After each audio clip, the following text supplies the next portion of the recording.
What's up, peeps and poops, and welcome back. So today we're going to be going over anxiety and cannabis. I have quite a bit of first-hand knowledge on this one, and with that being said, let's go.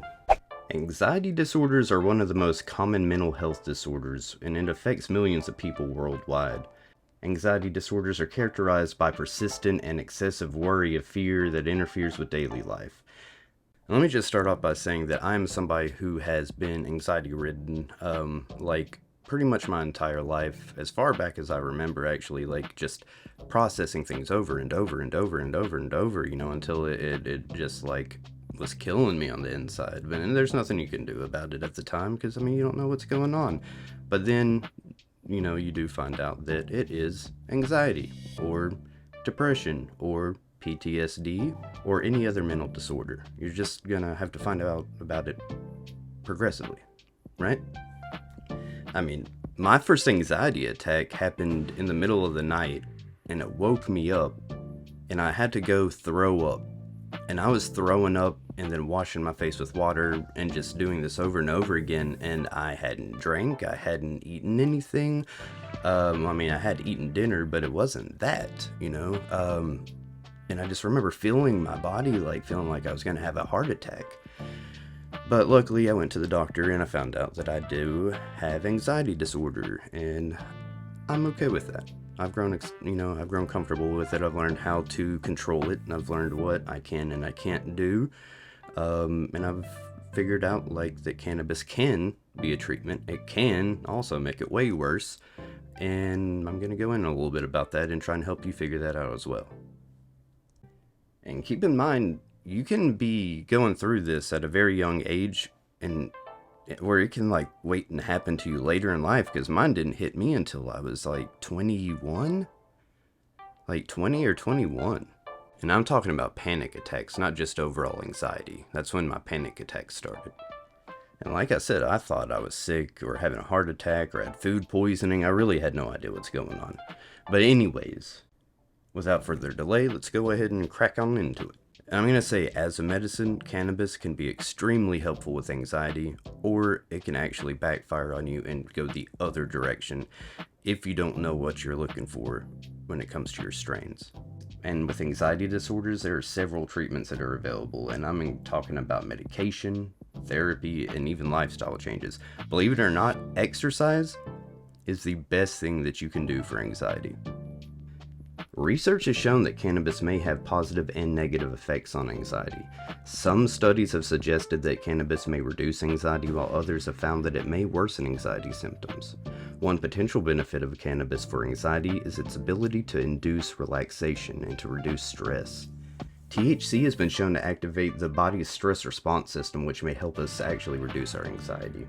Studies have also suggested that CBD may have an anti-anxiety effect by reducing the activity of the amygdala, the area of the brain that's involved in the regulation of fear and anxiety. And remember that CBD is going to be your best defense when it comes against the anxiety that can come with THC, because it just pretty much chills right there on the receptor, and it blocks that THC from coming in too much.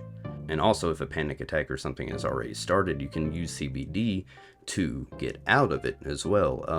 Obviously, vaping and smoking something is going to be the quickest. And I would also suggest looking into tinctures, as they have a lot longer half-life and they're very easy to use. And along with the good studies, there have been other studies, like one that was conducted in 2018 that found that cannabis use was associated with increased symptoms of anxiety and depression. And they even said that it apparently decreased the quality of life. Don't know about that, but that's what they said. As for me, it actually improves my quality of life, but I can see how it could maybe go the other way if you have an addictive personality, or if you just don't like to do anything. If you're comfortable just being stagnant. But that's something else. Different topic for a different channel, or a different day. Whichever one comes first. Jumping in the middle of the video, as always, I ask you to please like, subscribe, ding the bell to get notified, buy me some coffee, because I'm so tired all the fucking time. Go ahead and go sign up for my Patreon. You'll get a free sticker, and you'll even get the audio without these bits, the intro, the outro, and this middle segment, and you'll be able to listen to just straight facts on there. So if you want to, like I said, even the $1 membership helps. Alright, let's get back to cannabis. This study also found that frequent cannabis use was associated with greater severity of anxiety and depression symptoms. Another potential concern with cannabis use for anxiety is the risk of developing a cannabis use disorder, like I was talking about just a moment ago. Hey, some people just can't control themselves. But that's not on you. That's not you. That's them. Be you. Don't be them. Be you. You're beautiful. You're amazing. You're smarter. Be that beautiful, amazing, smart person and be you. Because remember what I said in one of my last videos. Cannabis is actually addictive. Not that bad. Takes a couple weeks, but it is somewhat addictive. It's proven by scientists and number nerds. I'm a canna nerd, not a number nerd. We're friends. I don't know how to number as well as they know how to number. And moving on. And I would hate to fail to re-mention the fact that terpenes play a big role in this. As, like, for me, with pinene, it's a terpene that's supposed to make you focus.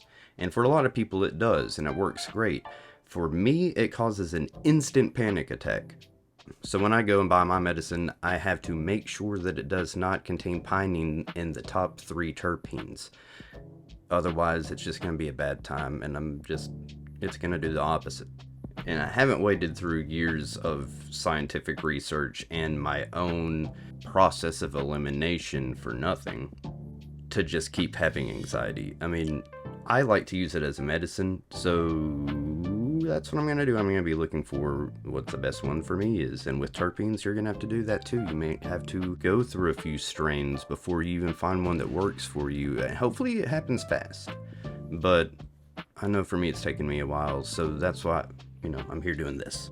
I'm going to tell you that myrcene is going to be one of your best friends when it comes to terpenes. Well, that and caryophyllene, but I've also read that beta-caryophyllene can also stem anxiety, so there's a little bit of research still going back on that, but for the most part, yeah, caryophyllene is supposed to be pretty good for anxiety. And another couple of terpenes that I would hate to fail to mention would be limonene and linalool. Those are both going to have great anxiolytic effects on you, which is just a fancy fucking way of saying anti-anxiety. To me, limonene, like the best way I can explain it, to me, is getting hit in the face with sunshine. It feels so good. It's very happy. But again, that's me. So you need to go do your homework. You need to do some process of elimination and some light reading, or listen to a few more of my episodes. Hint, hint, hint. I have like a bunch of them up there if you want to go check them out. It's good stuff. It's really good stuff. You're gonna like it. Go check it out. But as always, I'm going to end you with this, that you need to go and you need to speak with your healthcare provider before using this or adding this to your medication. It's just the best move, because they're going to be the ones who are going to help you steer this ship, right? So, watch my videos. Talk to your doctor. So I hope that this helps you guys understand cannabis and anxiety just a little bit more. If you have any questions at all, always hit me up down in the comments. If you have any suggestions, hit me up down in the comments. If you have any criticisms, which I know you do, hit me up down in the comments. To say I look forward to reading it and responding to each and every one of you. I love you guys, and until next time, deuces.